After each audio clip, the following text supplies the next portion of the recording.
Bonjour, bienvenue au zoo de Monsieur Reptile. Cette semaine, comme on a parlé la semaine passée, on va nourrir le python de Birmanie. Le python de Birmanie est un serpent qui est quand même assez gros, ça demande des grosses proies. Comme grosse proie, on a un lapin. Les pythons de Birmanie rendus à pleine taille adulte qui ont besoin de beaucoup moins d'énergie. Le serpent qu'on a va manger un lapin de cette taille-là. C'est un lapin qui fait à peu près 2 livres, 1 livre et demi, 2 livres. Il va en manger un par 2 mois. C'est sûr qu'un animal qui est en milieu naturel va probablement se nourrir plus, à raison d'une fois ou 2, 3 semaines, 1 mois. Mais en captivité, là, ils n'ont pas autant d'espace, ils n'ont pas de prédateurs à éviter. C'est avec la facilité de la captivité, fait que on n'a pas besoin de leur donner là, autant de proies. C'est que si vous voulez vous approcher, on va nourrir notre serpent. Et des cœurs sensibles, s'abstenir, ça risque d'être assez rapidement que ça se passe. Peut-être, je vais attendre un petit instant, il s'en va explorer par l'autre côté. Le temps que sa tête est de l'autre côté, je vais être capable de rentrer le lapin ici. Ça va me donner une sécurité. Fait que je vais prendre... Ah ouais, l'autre bord. J'irai pas non plus délicatement avec le lapin. La priorité, c'est... Bon. Ah ouais, moi l'autre côté un peu plus que ça. Un petit peu. Et l'autre bord. On fait ça. Ah, c'est pas pire. Je vais y aller la porte ouverte. Puis là, je suis protégé par le mur. C'est que là, je fais juste branler le lapin un petit peu. Ah ouais, t'as-tu faim? Fait que là, le serpent, un coup qu'il a la bouche pleine, je peux pas me faire mort. Le lapin, il est complètement mort. Il est décongelé. Le serpent va chasser avec... il va se fier à 3 sens pour chasser. À l'odorat, mon lapin sent le lapin. Il va détecter la chaleur. Mon lapin, je l'avais mis dans l'eau chaude un petit peu. C'est que là, l'animal, il y a une certaine température pour mouvement. C'est pour ça qu'avec les pains, je le faisais bouger. Puis là, le serpent, il croit que le lapin il est vivant. Puis ce que je peux faire des fois pour le stimuler un petit peu plus, je vais juste attraper un bout du lapin, pogner une patte, puis je vais bouger un petit peu. L'animal va renforcer sa constriction. Même, je dirais, ce qui arrive en ce moment, c'est que le serpent est en train de faire une constriction. Puis, au travers des anneaux qui sont autour de la proie, le serpent, en milieu naturel, c'est sûr, il va s'attaquer plus souvent à des proies qui sont vivantes que des proies qui sont mortes. Mais il va être capable de sentir les battements cardiaques de la proie. Ouais. Ça lui donne une indication quand le lapin il est mort. Surtout quand le lapin est complètement immobile, puis il sent plus les battements cardiaques, le serpent va chercher la tête. Puis il va essayer de manger la tête en premier. C'est que ça peut être le petit bout qui est un petit peu plus long. Puis il y a aussi qui va souvent, il se mettra pas à avaler la proie tout de suite parce qu'il vient de faire une constriction qui peut durer une dizaine de minutes. Ces 10 minutes-là, il y a peut-être un prédateur ou quelque chose autour de lui qui pourrait venir vouloir voler son lapin. OK. C'est que là, des fois, après la constriction, il va arrêter puis il va... Au lieu de chercher la tête tout de suite, il va se promener autour. Qu'est-ce qui se passe? Y a-t-il un mouvement? Je suis en sécurité? Je peux-tu le manger pour avoir la paix? Parce que c'est un papa et lunch, là. Il va peut-être prendre, là, moi je dirais une vingtaine de minutes.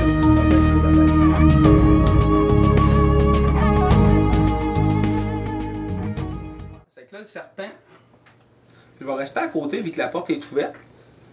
Il va commencer à chercher la tête. Je vais essayer de ne pas faire de mouvement parce que j'ai encore les mains qui sentent le lapin. Pour pas qu'il pense que mes mains c'est de la... à cette grosseur-là, un serpent, un anaconda peut faire une pression, comme je disais, d'à peu près 90 livres au pouce carré. Là, il lâche son étreinte. Il va chercher la tête tranquillement. Quand il va avoir trouvé la tête, il va commencer à avaler sa proie.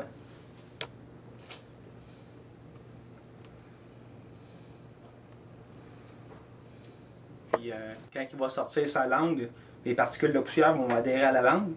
Il va la rentrer dans sa bouche puis il va l'accoter à son palais. Dans son palais, il y a un organe qui s'appelle l'organe de Jacobson ou l'organe voméronasal. Cet organe-là, il est capable de goûter, en fait, de goûter l'air. C'est pas juste de sentir, mais c'est de goûter qu'est-ce qui se passe dans son environnement. Ça lui permet d'identifier ses proies. C'est pour ça que je disais, si j'approche mes mains rapidement puis mes mains sentent le lapin, ça sent l'humain. Lui, dans sa tête, il va se dire, bon, ben, l'humain, c'est pas une proie, puis c'est pas un prédateur, mais il y a une odeur de lapin. Puis un lapin, ça, c'est de la bouffe, puis moi, j'aime pas mal ça. Fait que ça se pourrait qu'il essaie de me sauter ses doigts quand je vais le nourrir. C'est pas de la faute du serpent, là, c'est de ma faute à moi. C'est pour ça que j'ai pris des pinces tantôt là, pour le nourrir, pour m'assurer que je me fasse pas mordre.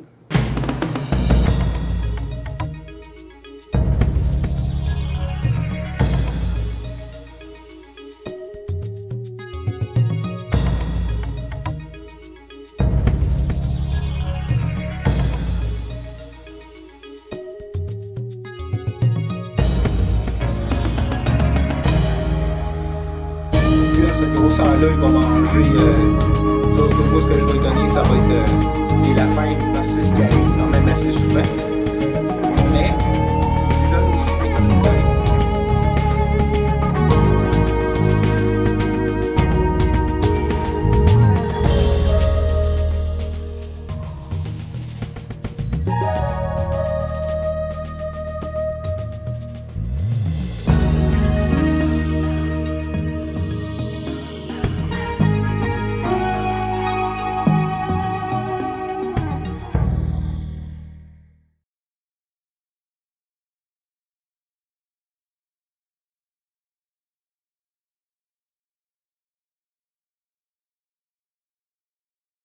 Au moins, ce qui est le fun avec le serpent, c'est qu'il avale sa proie au complète. C'est qu'il n'y a pas des fusions de sang ou le monde, il casse la colonne. Non, non, il casse pas la colonne. Il écrase puis il fait sortir l'air des poumons. En plus, il fait l'animal rentre en état de choc parce qu'il y a une pression qui est incroyable. En ayant une grosse pression sur la cage thoracique, souvent, il va y avoir une déstabilisation. Le muscle cardiaque va entrer là, en état de choc. Une déstabilisation du rythme cardiaque. Des fois, l'animal va tomber inconscient. Puis après ça, le serpent, il va continuer la constriction, puis l'animal va décéder. Qu'est-ce qui fait que le serpent il est capable d'avaler des proies qui sont aussi volumineuses là, par rapport à la taille de sa tête? C'est qu'il y a beaucoup d'os de son crâne qui ne sont pas fusionnés ensemble. Puis en plus, eux, ils ont ce qu'on appelle, ils n'ont pas de symphyse là, intermandibulaire. Qu'est-ce que ça veut dire? C'est que la mâchoire d'en haut, c'est seulement un os, mais la mâchoire d'en bas, c'est deux os, puis ils ne sont pas soudés ensemble. C'est ça, il n'y a pas de symphyse, puis ça lui permet d'avaler des super grosses proies. Sa peau, il y a des propriétés là, vraiment élastiques, là, ça lui permet ça aussi d'avaler des grosses proies.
On pourra voir à l'intérieur de la bouche.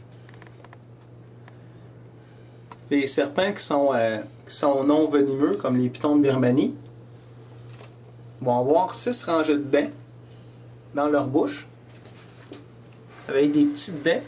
C'est juste, leurs dents vont juste servir à maintenir la proie en place. On peut voir la langue sortir. On peut voir le trou dans le fond de la bouche, qui est à peu près un petit peu au-dessus de la langue. Ça s'appelle la glotte. C'est par là qu'il va respirer. Ça va permettre à l'animal respirer en même temps d'avaler une grosse proie.